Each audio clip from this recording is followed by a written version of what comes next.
आप सभी लोगों को मेरा प्यार भरा नमस्कार। जय हिंद साथियों, वंदे मातरम। आज का जो सेशन है बहुत ही इम्पोर्टेंट सेशन है। आज हम लोग करेंगे करंट अफेयर, जो रैंकिंग से रिलेटेड जो रैंकिंग जारी हुई थी 2023 में, उनसे रिलेटेड जितने भी इम्पोर्टेंट क्वेश्चंस बनते हैं आपकी परीक्षा में, चाहे वो यूपी का कोई भी वनडे एग्जाम हो या फिर यूपी पीसीएस की प्रारंभिक परीक्षा जो टेंटेटिव एग्जाम जुलाई मंथ में है, और जो री एग्जाम होगा आरओ का जुलाई के मंथ में लास्ट वीक में संभावना इसकी जताई जा रही है। दोस्तों, इसीलिए मैंने सोचा कि करंट अफेयर का जो रैंकिंग से रिलेटेड प्रश्न आपके आते हैं, यहाँ से लगभग 1 से 2 क्वेश्चन बनने के चांस रहते हैं। इसीलिए इम्पोर्टेंट मैंने समझा और मैंने ये वीडियो लेक्चर ला दिया। दोबारा एक तरीके से रिवाइज कर लीजिएगा और अपने दोस्तों के साथ भी शेयर कर लीजिएगा, जिससे कि उनको भी इस वीडियो का बेनिफिट मिल सके। दोस्तों, ये बहुत ही इम्पोर्टेंट सेशन है। और दोस्तों, इसकी पीडीएफ नोट्स डाउनलोड करना चाहते हैं आप लोग, तो आप मेरे टेलीग्राम को ज्वाइन कर लीजिएगा। टेलीग्राम चैनल का लिंक जो है मैं डिस्क्रिप्शन बॉक्स में दे दूंगा, वहां से जाके आप लोग टेलीग्राम को ज्वाइन कर लीजिएगा। जितने भी लेटेस्ट अपडेट आएंगी नोट्स से रिलेटेड, या कोई भी अपडेट आएगी आयोग के द्वारा, कब एग्जाम होगा आरओ का या फिर यूपी पीसीएस की जो प्रारंभिक परीक्षा कब होगी, सारे के सारे नोटिस जितने भी आएंगे वो सभी के सभी अपडेट्स आपको टेलीग्राम पर करवा दिए जाएंगे और यूट्यूब चैनल पर भी करवा दिए जाएंगे। और दोस्तों, जैसे कि आप लोगों को अगर यूपी स्पेशल नहीं तैयार है, तो आप लोग मेरे द्वारा टेक्स्ट सीरीज पूरी लाई गई थी, सीरीज चलाई गई थी यूपी स्पेशल की, उसको भी आप लोग देख लीजिएगा। फुल प्लेलिस्ट है, 22 लेक्चर उसमें कंप्लीट है। उसमें अगर आप लोगों ने सही तरीके से वो 22 लेक्चर देख लिए, तो आप ये मान के चलिए आप लोग इजिली यूपी स्पेशल का सेशन कर पाएंगे। मान के चलिए 10 से 12 क्वेश्चन आते हैं, इजिली आप 8+ क्वेश्चन आसानी से कर पाएंगे। उसमें इस तरीके से मैंने पढ़ाया है दोस्तों। चलिए दोस्तों, हम लोग शुरुआत कर लेते हैं आज का सेशन में। आज का जो सेशन है इम्पोर्टेंट सेशन है, वीडियो को लास्ट तक जरूर देखिएगा और अपने दोस्तों के साथ शेयर भी करिएगा। चलिए हम लोग शुरुआत कर लेते हैं।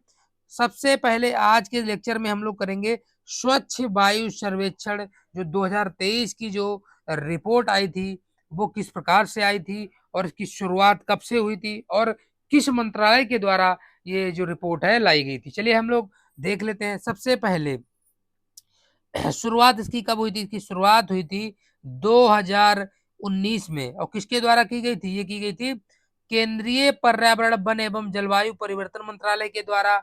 और ये कार्यक्रम जो इसका नाम दिया गया था वो दिया गया था राष्ट्रीय स्वच्छ वायु कार्यक्रम। इसको हम लोग शॉर्ट में कहते हैं एनसीएपी, यानी कि नेशनल क्लीन एयर प्रोग्राम को लॉन्च किया गया था। किसके द्वारा? केंद्रीय पर्यावरण वन एवं जलवायु परिवर्तन मंत्रालय के द्वारा। दोस्तों, वीडियो को लास्ट तक जरूर देखिएगा, तभी आप क्वेश्चन सही कर पाएंगे रैंकिंग से रिलेटेड। चलिए अब हम लोग देखेंगे स्वच्छ वायु सर्वेक्षण लाया क्यों गया था, इसका जो है उद्देश्य क्या था। जो केंद्रीय पर्यावरण वन और जलवायु परिवर्तन मंत्रालय है, इसने इसको क्यों लाया, इसका उद्देश्य क्या रखा था, इसका उद्देश्य देख लेते हैं। इसका उद्देश्य था इस कार्यक्रम का कि जो शहर है, जो शहर क्षेत्र एवं राष्ट्रीय स्तर पर वायु गुणवत्ता में सुधार करना, यानी कि जो एयर क्वालिटी इंडेक्स है, यानी कि एयर क्वालिटी है जो हम लोग श्वास लेते हैं, यानी कि सांस लेते हैं, उसमें उसकी गुणवत्ता को सुधारने के लिए ये योजना, ये कार्यक्रम लाई गई थी। इस कार्यक्रम के तहत अगले 5 वर्षों में, यानी कि 2019 में आया था, और जो अगली 5 वर्ष यानी कि 2024 चल रहा है, 2024 तक पार्टिकुलेट मैटर के 20 से 30% तक की कटौती करने का लक्ष्य निर्धारण किया गया है। अब हम लोग देख लेते हैं पार्टिकुलेट मैटर होता क्या है। पार्टिकुलर मैटर, इसको हम लोग शॉर्ट में पीएम बोलते हैं। पार्टिकुलर मैटर को, इसका काम क्या है? ये हमारे श्वसन अंग प्रणाली को प्रभावित करता है। ये धूल कण से मिलके, छोटे छोटे धूल कणों से मिलके बना होता है, जो हमारे शरीर में प्रवेश करता है नाक के माध्यम से, और ये जो है सांस लेने में समस्या उत्पन्न करता है। इसमें कई सारी गैस प्रभावित हो जाती हैं, जैसे कि मोनोऑक्साइड हो गया एग्जाम्पल पे। इसको मोनोऑक्साइड को हम लोग केमिस्ट्री में सीओ नाम से जानते हैं। चलिए आगे हम लोग देख लेते हैं। आगे देखते हैं, वायु गुणवत्ता में सुधार हेतु कितने शहरों को लक्षित किया गया? ये किया गया है आपका 131 शहरों को। यहाँ से आपका प्रश्न बन सकता है कि जो एयर क्वालिटी इंडेक्स में जो टोटल शहरों की लिस्ट जारी हुई, कितने सिटीज जारी, मतलब कितने सिटी उसमें शामिल किए गए हैं, वो किए गए हैं आपके 131 शहर। स्वच्छ वायु सर्वेक्षण केंद्रीय पर्यावरण, वन एवं जलवायु परिवर्तन मंत्रालय की एक नई पहल है, जिसका उद्देश्य वायु गुणवत्ता यानी कि एयर क्वालिटी के आधार पर 131 यानी कि एनसीएपी शहरों की रैंकिंग तैयार करना है। अब हम लोग देखेंगे स्वच्छ वायु सर्वेक्षण 2023 विभिन्न श्रेणियों में शीर्ष 3 शहर कौन-कौन से हैं और उनको क्रमवार से यानी कि श्रेणीबद्ध 3 तरीकों से 3 श्रेणियों में विभाजित किया गया है। वो कौन-कौन सी है? श्रेणी 1, श्रेणी 2 और श्रेणी 3। अब हम लोग देखेंगे सबसे पहले श्रेणी 1। श्रेणी 1 में कौन-कौन से यानी कि कौन-कौन सी आबादी आती है? इसके तहत इनमें 3 प्रमुख शहर देखेंगे हम लोग। इसमें स्वच्छ वायु सर्वेक्षण में कौन-कौन से प्रमुख शहर हैं? सबसे पहले श्रेणी 1 में 10 लाख से अधिक आबादी वाले शीर्ष 3 प्रमुख शहर कौन-कौन से हैं? इसमें सबसे पहला शहर है आपका इंदौर, मध्य प्रदेश और दूसरा शहर इसमें आपका आ जाता है आगरा, उत्तर प्रदेश और तीसरा शहर आपका आ जाएगा ठाणे, यानी कि ठाणे जो कि आपका महाराष्ट्र में पड़ता है। अब हम लोग आगे देखेंगे श्रेणी नंबर 2, यानी कि श्रेणी नंबर 2 में 3 प्रमुख जो शहर रखे गए हैं शीर्ष पर, यहाँ पर कौन-कौन से शहर श्रेणी 2 में रखे जाते हैं? इसमें जो रखे जाते हैं वो रखे जाते हैं जहाँ जिस शहर की आबादी 3 से लेकर 10 लाख आबादी तक होती है। कितने से लेकर कितने तक?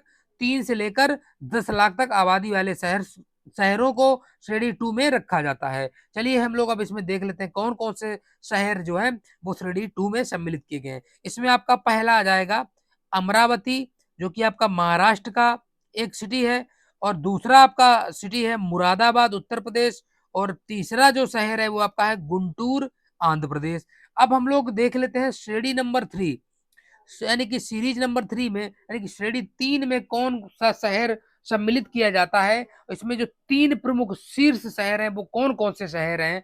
इसमें सबसे पहले जो श्रेणी 3 में रखा जाता है वो जो जिस शहर की जनसंख्या 3 लाख से कम होती है। कितनी दोस्तों? 3 लाख से जिस शहर की जनसंख्या कम होती है उसको श्रेणी 3 के अंतर्गत रखा जाता है। अब इसके अंतर्गत आने वाले प्रमुख जो 3 शीर्ष शहर हैं वो कौन-कौन से हैं? सबसे पहला इसमें शहर आपका आ जाएगा परवाणु, हिमाचल प्रदेश, दूसरा शहर आपका आ जाएगा काला अम्ब, उत्तर प्रदेश और तीसरा जो आपका शहर आ जाएगा वो आ जाएगा अंगुल, जो कि उड़ीसा में पड़ता है। आगे अगला हम लोग सूचकांक देखेंगे। अगला सूचकांक है आपका वैश्विक शांति सूचकांक 2023 रिपोर्ट। इसमें हम लोग सारी चीजें देखेंगे कि कौन जारी करता है और कौन इंस्टीट्यूट जारी करता है और इसमें कुल कितने देशों को सम्मिलित किया जाता है। चलिए हम लोग अब इसको देख लेते हैं वैश्विक शांति सूचकांक रिपोर्ट। इसमें कौन सा देश किस प्रकार से किसको कौन सा स्थान प्राप्त हुआ है और इसमें भारत की रैंकिंग कितनी है। चलिए हम लोग देख लेते हैं। सबसे पहले हम लोग देख लेते हैं जारीकर्ता, यानी कि ग्लोबल पीस इंडेक्स की बात कर रहे हैं हम लोग दोस्तों। इसमें कौन जारी करता है वैश्विक शांति सूचकांक रिपोर्ट? विश्व के एक अग्रणी विचार मंच यानी कि थिंक टैंक को institute for economics and peace यानी कि आईईपी के द्वारा प्रतिवर्ष जारी किया जाता है। इसमें ये जो है institute for economics and peace ये आपका सिडनी में यानी कि सिडनी पड़ता है आपका ऑस्ट्रेलिया में, यहाँ पर स्थित है। इस सूचकांक में विश्व में शांति के स्तर के मापन को यानी कि जो विश्व में किस प्रकार से कौन से शहर में किस प्रकार से किस राज्य में शांति का जो मापन होता है उसका कार्य होता है, जो कि institute for economics and peace का ये कार्य है। इसका मापन किया जाता है। इसमें क्या होता है? गुणात्मक और मात्रात्मक यानी कि क्वालिटेटिव एंड क्वांटिटेटिव संकेतकों के आधार पर किया जाता है। किस आधार पर किया जाता है? ये किया जाता है गुणात्मक एवं मात्रात्मक के आधार पर। अब हम लोग देख लेते हैं जो इसका 2023 का जो संस्करण था, जो प्रश्न आपका बन सकता है यहाँ से बन सकता है कि वैश्विक शांति सूचकांक कौन जारी करता है? पहला प्रश्न ये बन सकता है और दूसरा प्रश्न बन सकता है कि institute for economics and peace जो सेंटर है वो कहाँ पर किस देश में स्थित है? वहां पे आपका यहाँ से दूसरा प्रश्न बन सकता है, ये आपका है सिडनी ऑस्ट्रेलिया में। और तीसरा आपका प्रश्न बन सकता है कि जो इसका वैश्विक शांति सूचकांक 2023 का जो संस्करण जारी हुआ था, ये कितने नंबर का संस्करण था?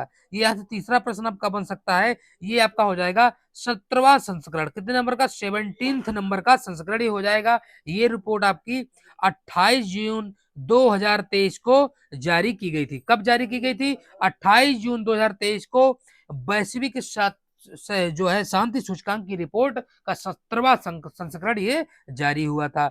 अब हम लोग नेक्स्ट क्वेश्चन पे बात करेंगे। नेक्स्ट क्वेश्चन आपका 4th नंबर यहाँ से प्रश्न जो बन सकता है वो बन सकता है आपका, इस सूचकांक में विश्व के 163 देशों को शामिल किया गया था और जो कि वैश्विक जनसंख्या का 99.7% है। कितना है? 99.7%। अब यहाँ से आपका प्रश्न किस प्रकार से बन सकता है? यहाँ से आपका प्रश्न बन सकता है कि जो वैश्विक शांति सूचकांक 2023 रिपोर्ट जारी हुई थी, इसमें कुल कितने देशों को शामिल किया जाता है, यानी कितने देशों को शामिल किया गया है? इसमें किया गया है आपका 163 देशों को। कितने देशों को? 163 देशों को। चलिए आगे हम लोग देखते हैं। आगे हम लोग देखेंगे, इस सूचकांक के अनुसार विगत वर्ष की तुलना में वैश्विक शांति के औसत स्तर में जो है 0.42% की गिरावट दर्ज की गई। कितनी दोस्तों? 0.42% की गिरावट दर्ज की गई है। चलिए आगे हम लोग अब देख लेते हैं। आगे हम लोग देखेंगे कि जो शांतिमय क्षेत्र का जो प्रथम स्थान प्राप्त करता कौन है। यहाँ पे भी आप, यहाँ से भी आपका प्रश्न 5वें नंबर पर प्रश्न बन सकता है। यहाँ से आपका प्रश्न बन सकता है कि जो है यूरोप विश्व का सर्वाधिक शांतिमय क्षेत्र बना हुआ है। कौन बना हुआ है? यूरोप विश्व का सर्वाधिक शांतिमय क्षेत्र बना हुआ है। यहाँ से प्रश्न आपका बन सकता है कि विश्व में सर्वाधिक शांतिमय क्षेत्र कौन बना हुआ है? तो यहाँ आपका आंसर हो जाएगा यूरोप। चलिए आगे हम लोग अगला प्रश्न देख लेते हैं। अगला प्रश्न जो बन सकता है, अगला इस फैक्ट से किस तरीके से प्रश्न घुमा के पूछ सकता है। मध्य पूर्व, इसकी बात हो रही है, मध्य पूर्व और उत्तरी अफ्रीका क्षेत्र में शांति के स्तर में सुधार दर्ज होने के बावजूद भी यह विश्व का सर्वाधिक अशांत क्षेत्र बना हुआ है। यहाँ से 6 नंबर का प्रश्न आपका बन सकता है, विश्व में सबसे अधिक जो है अशांत जो है कौन सा देश मतलब है, वो कौन सा है? वो आपका हो जाएगा उत्तरी अफ्रीका। कौन सा? उत्तरी अफ्रीका।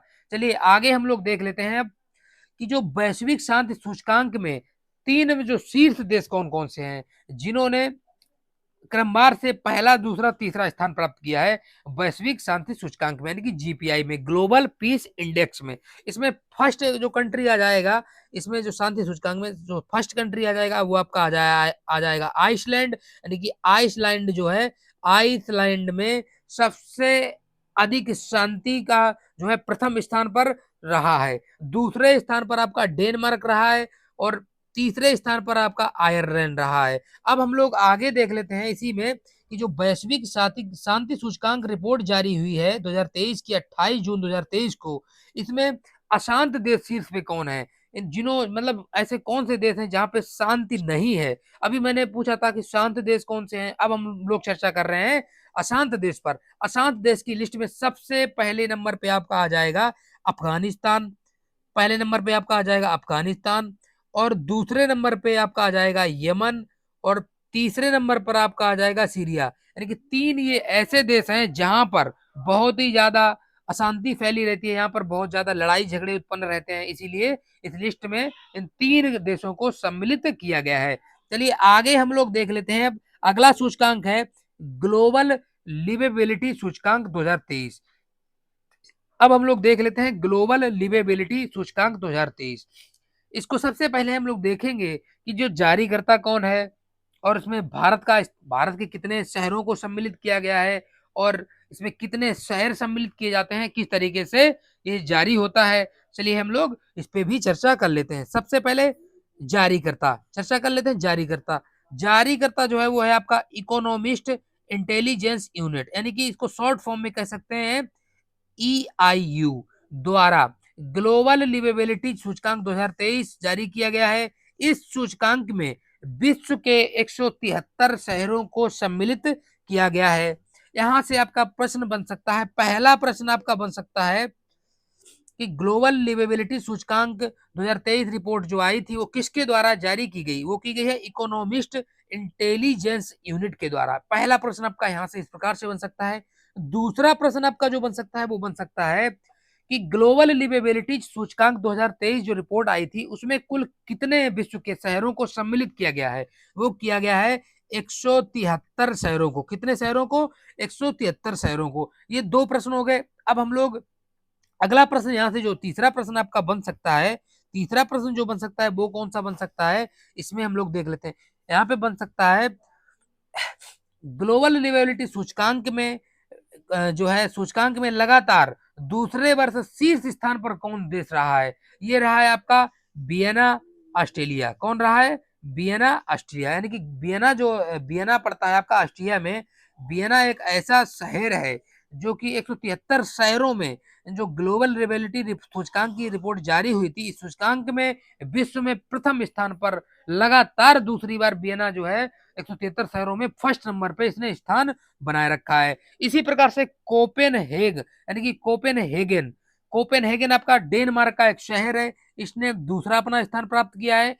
इसी प्रकार से आगे मेलबर्न जो कि ऑस्ट्रेलिया का है, इसने अपना तीसरा स्थान प्राप्त किया है। यहाँ से भी आपका प्रश्न पूछा जा सकता है कि प्रथम मतलब जो है ग्लोबल लिवेबिलिटी सूचकांक 2023 रिपोर्ट में विश्व में 173 शहरों में फर्स्ट नंबर पर कौन से शहर को प्राप्त हुआ है? वो प्राप्त हुआ है वियना ऑस्ट्रेलिया को। चलिए आगे हम लोग अगला प्रश्न देख लेते हैं। अगला प्रश्न जो आपका बन सकता है ग्लोबल लिवेबिलिटी सूचकांक 2023 से, ये बन सकता है आपका नागरिक अशांति और संघर्षों के कारण दमिश्क सीरिया को सूचकांक में अंतिम स्थान प्राप्त हुआ है। यहाँ से क्या प्रश्न पूछ सकता है? यहाँ से पूछ सकता है कि ग्लोबल लिवेबिलिटी सूचकांक 2023 रिपोर्ट में जो 173वां यानी कि अंतिम स्थान किस देश को प्राप्त हुआ है? ये प्राप्त हुआ है सीरिया को, जो कि शहर पड़ता है सीरिया में दमिश्क। दमिश्क को ये जो है 173वां स्थान प्राप्त हुआ है। अब हम लोग देख लेते हैं ग्लोबल लिवेबिलिटी सूचकांक 2023 रिपोर्ट में भारत के कितने शहरों को शामिल किया गया है, और जो टॉप मतलब भारत के जो है 5 शहरों को इसमें शामिल किया गया है। अब इसमें हम देख लेते हैं कौन कौन से 5 शहर हैं, इसमें कौन कौन से 5 शहर हैं जो इसमें शामिल इस लिस्ट में किए गए हैं। इसमें सबसे पहला जो है सिटी वो आपका है नई दिल्ली, दूसरा है आपका मुंबई, और तीसरा आपका शहर है चेन्नई, और चौथा आपका है अहमदाबाद, और पांचवा आपका है बेंगलुरु। 5 ये शहर हैं जो लिवेबिलिटी सूचकांक में 5 भारतीय शहरों को सम्मिलित किया गया है। चलिए आगे हम लोग अगला सूचकांक देखते हैं। अगला सूचकांक है विश्व प्रेस स्वतंत्रता सूचकांक 2023। इसके बारे में हम लोग चर्चा कर लेते हैं कि विश्व प्रेस स्वतंत्रता सूचकांक है, इसमें इसको कौन जारी करता है, और इसमें कितने देशों को सम्मिलित किया जाता है, और इसमें कौन सा ऐसा देश है जहाँ की जो प्रेस है वहाँ को उसको जो क्वालिटी की बात करें, गुणवत्ता की बात करें, जो प्रथम स्थान प्राप्त किया है, और भारत की परिप्रेक्ष्य यानी कि भारत का स्थान किस प्रकार से रहा है, और जो भारत की मीडिया है वो किस प्रकार से है, इसमें हम लोग समझ लेते हैं। सबसे पहले विश्व प्रेस स्वतंत्रता सूचकांक 2023 जो जारी करता है वो आपका है, कौन जारी करता है, इसमें हम लोग देख लेते हैं। विश्व प्रेस स्वतंत्रता सूचकांक पत्रकारों को उपलब्ध स्वतंत्रता के स्तर के अनुसार विश्व के 180 देशों और क्षेत्रों को रैंक प्रदान करता है, और गौरतलब है कि सूचकांक को वर्ष 2002 से प्रति वर्ष एक फ्रांसीसी एनजीओ रिपोर्ट्स विदाउट बॉर्डर्स द्वारा प्रकाशित किया जाता है। पहला प्रश्न अभी हमने चर्चा की थी कि जो है विश्व प्रेस स्वतंत्रता सूचकांक कौन जारी करता है? ये जारी करता है फ्रांसीसी एनजीओ रिपोर्ट्स विदाउट बॉर्डर्स यानी कि आरएसएफ। आरएसएफ एक संस्था है, ये जारी करती है विश्व प्रेस स्वतंत्रता सूचकांक। और दूसरा प्रश्न आपका बन सकता है कि विश्व प्रेस स्वतंत्रता सूचकांक 2023 में कितने देशों को सम्मिलित किया गया था? ये किया गया था आपका 180 देशों को। यहाँ से इस तरीके से प्रश्न बन सकता है। और जो इसकी जो रिपोर्ट आई थी वो कब आई थी? ये आई थी आपकी 3 मई 2023 को। और इसका कौन सा संस्करण था? इसका संस्करण था 21वां यानी कि 21 नंबर का संस्करण ये जारी किया गया था। और वर्ष 2023 के सूचकांक में लगातार 7वीं बार जो है प्रथम स्थान करने वाला देश कौन सा है? वो आपका है नॉर्वे। यहाँ से प्रश्न आपका बन सकता है।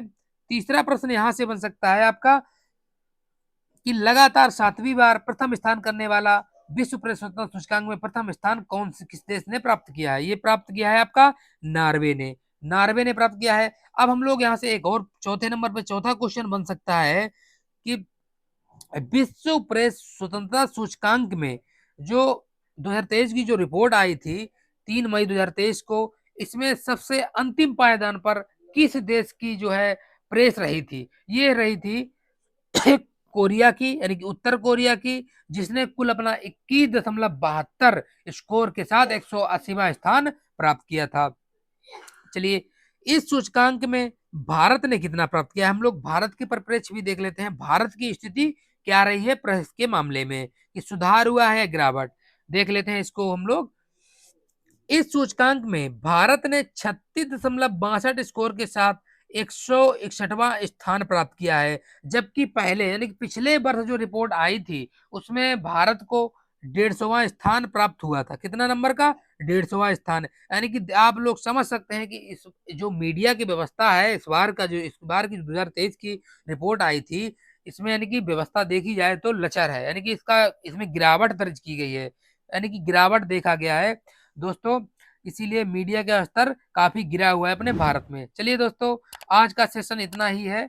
अब नेक्स्ट हम लोग सेशन में डेली हम लोग अब करेंगे, लगातार क्लासें करेंगे, और इसकी पीडीएफ नोट्स आप लोगों को चाहिए हो तो आप मेरे टेलीग्राम को ज्वाइन कर लीजिएगा। हम वहाँ पे पीडीएफ इसको भेज देंगे, वहाँ डाल देंगे, और जो टेलीग्राम का लिंक है मैं डिस्क्रिप्शन बॉक्स में दे दूंगा, वहां से जाके आप लोग ज्वाइन कर लीजिएगा। चलिए, मिलते हैं नेक्स्ट वीडियो में, तब तक के लिए जय हिंद, वंदे मातरम।